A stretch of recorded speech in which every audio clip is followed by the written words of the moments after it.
Class 12 business studies chapter था कर्मचारियों की भर्ती recruitment of the person part 2। Topic हम कर रहे थे filling a post by the promotion और उसके लाभों के बारे में हम पढ़ेंगे। पदोन्नति द्वारा उच्च पद को भरने के लाभ क्या होते हैं। Advantage of filling a post by the promoter. यदि हम ऊपर की पोस्ट को नीचे के कर्मचारियों को प्रमोट करके भर देते हैं तो उसके क्या लाभ हो सकते हैं। तो पहला कर्मचारियों का विकास होता है, डेवलपमेंट ऑफ द वर्कर्स। जैसे जैसे हमारी कंपनी में काम करने वाले कर्मचारी पुराने होते जाते हैं, उनका अनुभव बढ़ता जाता है, उनका ज्ञान बढ़ता जाता है, वो ज़्यादा मैच्योर या ज़्यादा परिपक्व होते जाते हैं। तो पदोन्नति या प्रमोशन के द्वारा उसकी प्रतिभा ज़्यादा निखरती है और उसका उत्साह जो है वो बढ़ जाता है। कर्मचारी को भी अधिक कार्य सीखने का मौका मिलता है। सेकंड पॉइंट है संस्था को योग्य विश्वसनीय कर्मचारियों की प्राप्ति। Qualified and reliable workers.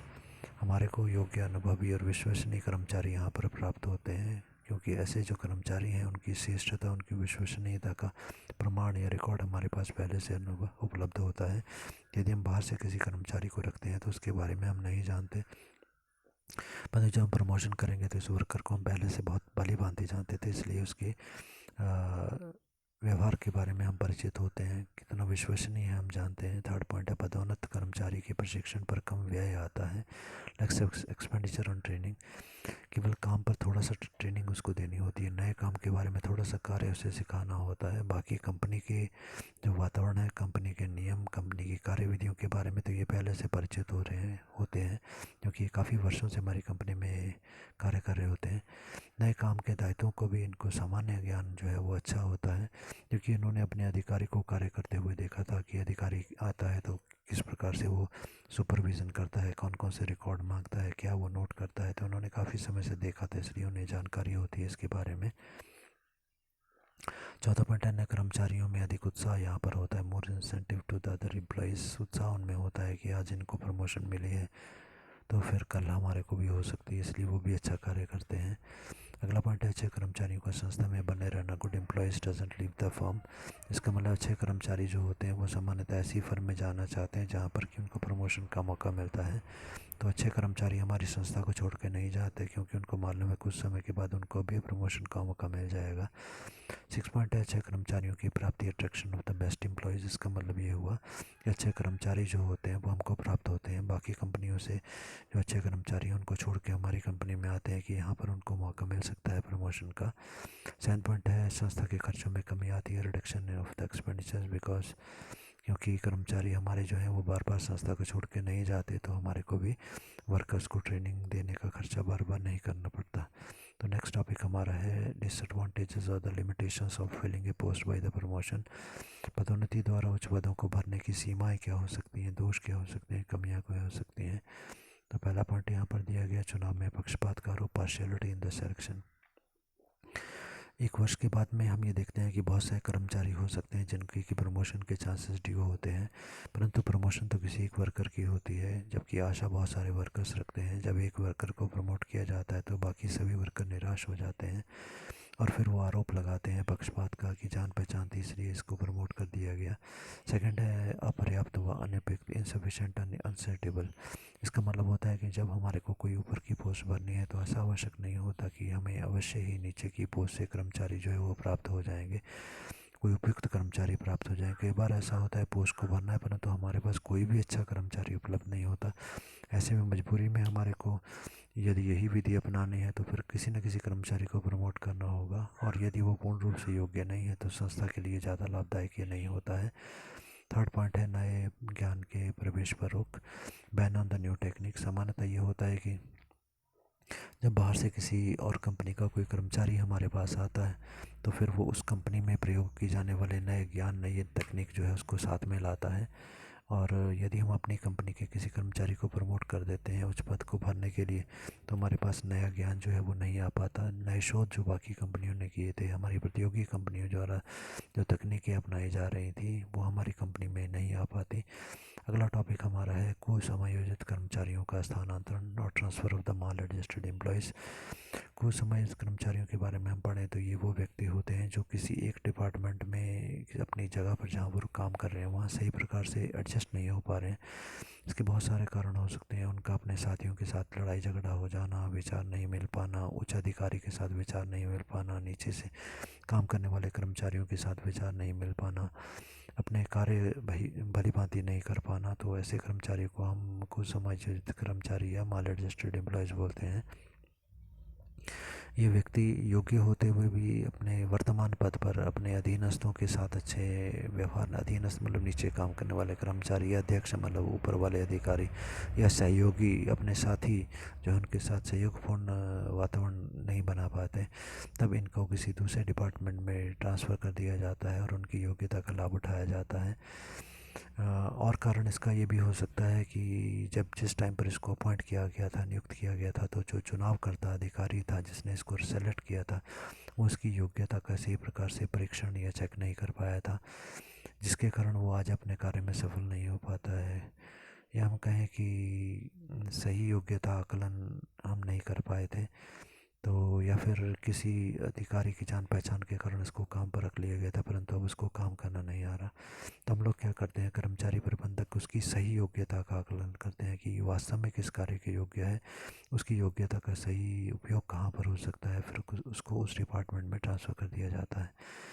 तो अब हम डिस्कस करेंगे कुसमायोजित कर्मचारियों के स्थानांतरण के लाभ या advantages of transfer of the maladjusted employees. यदि इन कर्मचारियों को ट्रांसफ़र कर दिया जाता है तो उसके क्या लाभ हमारे को प्राप्त होंगे। तो पहला दिया गया सामान्य कुशलता में वृद्धि। इस कर्मचारी को जब दूसरे विभाग में ट्रांसफ़र कर दिया जाता है तो उसकी सामान्य कुशलता या इंक्रीज इन जनरल एफिशिएंसी, कुशलता बढ़ जाती है क्योंकि वहाँ पर उसके मतभेद थे, हो सकता है नए विभाग में मतभेद ना हो। सेकंड है उत्पादकता में वृद्धि, इंक्रीज इन द प्रोडक्शन। वहाँ पर वो सही प्रकार से एडजस्ट नहीं था, इसलिए उसके माइंड में एक असंतुष्टि थी। नए विभाग में असंतुष्टि समाप्त हो जाएगी तो सही प्रकार से वो उत्पादन कर पाएगा।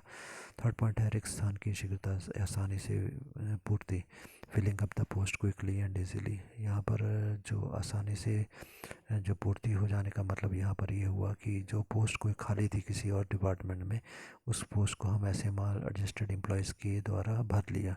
तो जब हम उसके द्वारा भर देते हैं तो ये पोस्ट जल्दी से भर जाती है और आसानी से भर जाती है। तो अगला हमारे को दिया गया सामान्य कर्मचारी की काम पर सही समायोजना। सही जगह पर जिस डिपार्टमेंट के वो योग्य है वहाँ पर हम उसको ट्रांसफ़र कर देते हैं। Adjustment of the employees at the job. पाँचवा है संतोष और शिकायतों में कमी, reduction in dissatisfaction and complaints. सामान्यतः जब कर्मचारी सही प्रकार से एडजस्ट नहीं हो रहा होता है तो वह संतोष अनुभव करता है, शिकायतें बार बार करता है कि मुझे ये प्रॉब्लम आ रही है, ये प्रॉब्लम आ रही है। जब उसको वहाँ से हटाकर उसकी इच्छित जगह पे हम ट्रांसफ़र कर देते हैं तो उसकी शिकायतें और असंतोष दोनों ही कम हो जाते हैं। छठा पॉइंट है औद्योगिक संबंधों में सुधार, improvement in the industrial relation.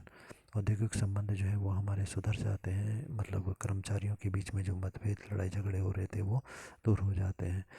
अगला टॉपिक है कुसमायोजित कर्मचारियों के स्थानांतरण के दोष या फिर क्या कमियां हो सकती हैं, इसके बारे में हम देखें। और पहला पॉइंट है इसको disadvantage of the transfer of the maladjusted employees, इनको ट्रांसफ़र करने की क्या कमियां होंगी। और पहला दिया गया श्रम संघों द्वारा नए काम का विरोध, opposition of the new job by the labour unions. Workers जब आपस में इकट्ठे हो जाते हैं वर्कर्स के हित के लिए तो उसे लेबर यूनियंस का निर्माण किया जाता है। वो विरोध करते हैं कि भाई कर्मचारी को बार बार विभाग चेंज नहीं करवाने चाहिए।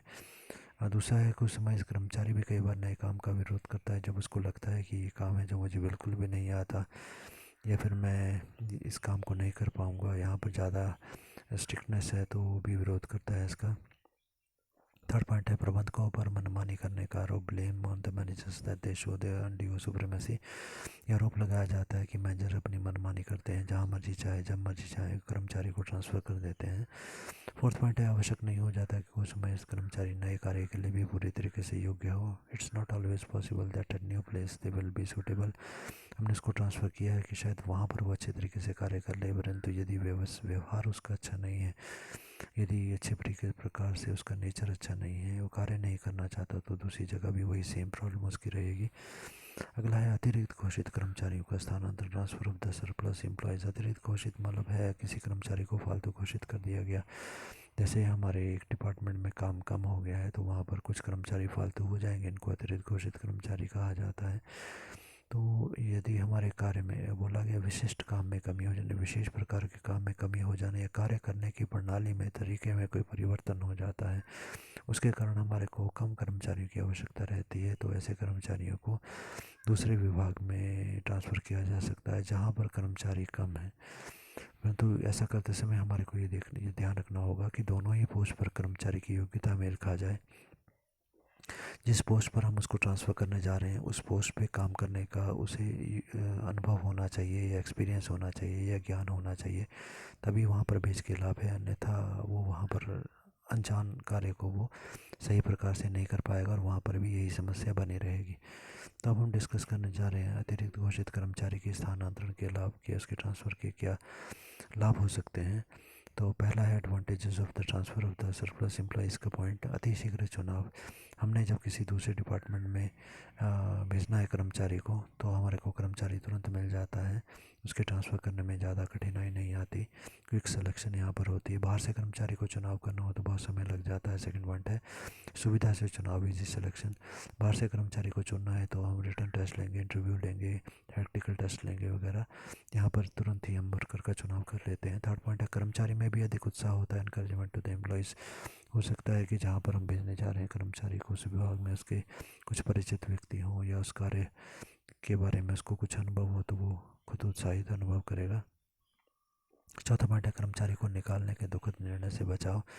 यदि किसी डिपार्टमेंट में कोई कर्मचारी फालतू हो जाता है तो उसे निकालना पड़ता है। हम नहीं चाहते कि उस कर्मचारी को निकाला जाए, तो उससे अच्छा तरीका है कि उसको निकाला ना जाए बल्कि दूसरे डिपार्टमेंट में उसे लगा दिया जाए, ताकि एटलीस्ट वो हमारा कर्मचारी रहे, उसकी नौकरी भी सुरक्षित रहे। पाँचवा पॉइंट है औद्योगिक संबंधों में सुधार, improvement in the industrial relation. क्योंकि हमने कर्मचारी को निकाला नहीं, उसको बता दिया भाई आपकी आवश्यकता नहीं थी, हम आपको निकाल नहीं रहे ताकि बेरोज़गारी ना हो जाए आपकी, इसी हम आपको एडजस्ट कर रहे हैं। अगला टॉपिक हमारा है दोष। अतिरिक्त घोषित कर्मचारियों के स्थानांतरण के दोष क्या होंगे, डिसएडवांटेजेस और limitations of transfer of the surplus employees. तो यहाँ पर जो हमने पॉइंट्स ऊपर डिस्कस किए, देखो एरो मार्क मैंने बनाया है कि ऊपर वाले जो हमारे डिसएडवांटेजेस थे, disadvantages of transfer of the mall registered employees, वही 4 पॉइंट जो थे वही सेम पॉइंट यहाँ पर आ जाएंगे, एक्सप्लेनेशन भी सेम आ जाएगी यहाँ पर। पाँचवें पॉइंट पर हम आते हैं जो यहाँ पर बताया गया कि ऐसे कर्मचारी को पुराने काम पे पारिश्रमिक जितना ही नए काम के स्थान पर भी देना पड़ता है, जो उस कार्य से मिलने वाले वेतन से अधिक हो सकता है। Salary should be same in the new department also which sometimes be more than the other employees. इसका मतलब ये हुआ कि जैसे मान लो कि पहले डिपार्टमेंट में उस कर्मचारी को हम 10,000 रुपये तनख्वाह दे रहे थे, अब दूसरे डिपार्टमेंट में हमने उसको ट्रांसफ़र कर दिया, वहाँ पर कर्मचारियों की तनख्वाह जो है वो केवल 8,000 रुपया ही है। तो इसका मतलब ये होगा कि बाकी कर्मचारियों को हम 8,000 दे रहे हैं और इसको हमें 10,000 देनी पड़ेगी, क्योंकि तनख्वाह तो हम घटा नहीं सकते। जिसको जितनी तनख्वाह मिल रही है कम से कम उतनी ही तो देनी पड़ेगी। तो ये काफ़ी कठिनाई अनुभव हो जाती है। बाकी कर्मचारी नाराज़ होते हैं कि ये वही काम कर रहा है जो हम कर रहे हैं और इसको ज़्यादा तनख्वाह मिल रही है, और यदि हम उसकी सैलरी घटा देते हैं तो कर्मचारी नाराज़ हो जाते हैं। अगला टॉपिक हमारा है कर्मचारियों की पदोन्नति या फिर डिमोशन ऑफ द एम्प्लॉयज़। पदोन्नति प्रमोशन जो होती है उसमें कर्मचारी को उसके अच्छे कार्य के लिए हम ऊपर वाले पोस्ट पर भेज देते हैं, और पदोन्नति या डिमोशन का मतलब होता है जब कर्मचारी अच्छे प्रकार से कार्य नहीं कर रहा होता तो हम उसको नीचे वाली पोस्ट पर, जहाँ पर वो पहले था, जहाँ से उसकी प्रमोशन हुई थी उसी पर उसको दोबारा भेज दिया जाता है, उसे डिमोशन या पदोन्नति कहा जाता है। तो चुनाव के समय यदि कर्मचारी की योग्यता का सही अनुमान हम नहीं लगा पाए थे, या फिर कम योग्यता के कारण वर्कर को हम लोग कम योग्यता के कारण वर्कर कार्य नहीं कर पा रहा है, या वर्तमान पद पर वो सफल नहीं हो पा रहा है, या किसी परिचित व्यक्ति अधिकारी की जान पहचान के कारण उसको उच्च पोस्ट पर लगा दिया गया था, और जब कर्मचारी जो है वर्तमान पद पर सफल नहीं हो पाता तो उसको डिमोट कर दिया जाता है, या उसकी बदली जो है ट्रांसफ़र जो है वो निम्न पोस्ट पर कर दी जाती है। नेक्स्ट टॉपिक है हमारा अस्थाई अलगाव या फिर ले ऑफ। अस्थाई अलगाव या ले ऑफ का मीनिंग हम समझते हैं, किसी कारण से यदि कर्मचारी को कुछ समय के लिए हटा दिया जाता है या संस्था से निकालना पड़ता है तो कर्मचारी को नियोक्ता से कुछ समय के लिए दूर करना, सेपरेशन कर्मचारी को नियोक्ता कुछ समय के लिए यदि हटा देता है, जैसे हमारी कंपनी में मान लो कि काम की कमी आ गई, काम कम हो गया, कुछ कारण है जिसके कारण बिक्री नहीं हो पा रही, तो हमारे को कुछ कर्मचारियों को कुछ समय के लिए निकालना पड़ता है। तो कर्मचारी को नियोक्ता नियोक्ता मतलब एम्प्लॉयर जिसने की नौकरी पर रखा है, मालिक है, कुछ समय के लिए उसको दूर करते हैं, सेपरेट करते हैं। इसका कारण हो सकता है काम की कमी हो जाना। तो नियोक्ता और कर्मचारी के बीच में ऐसी स्थिति में एक अनुबंध या सहमति बन जाती है कि जब भी भविष्य में हमारी कंपनी में कोई कार्य उपलब्ध होगा तो सबसे पहले कंपनी इसी कर्मचारी को प्राथमिकता देगी, बाहर वाले किसी और कर्मचारी को नहीं रखेंगे, पर पहले इसको मौका दिया जाएगा। इस प्रकार जब कर्मचारी को हटाया जाता है तो पुनर्नियुक्ति के द्वारा इसकी दोबारा से हम भर्ती कर सकते हैं, क्योंकि अभी हम डिस्कस कर रहे हैं रिक्रूटमेंट ऑफ द पर्सन, और इसका मतलब है कि ऐसे कर्मचारी को हम दोबारा से नौकरी पर रख के उसे अपनी पोस्ट को भर सकते हैं।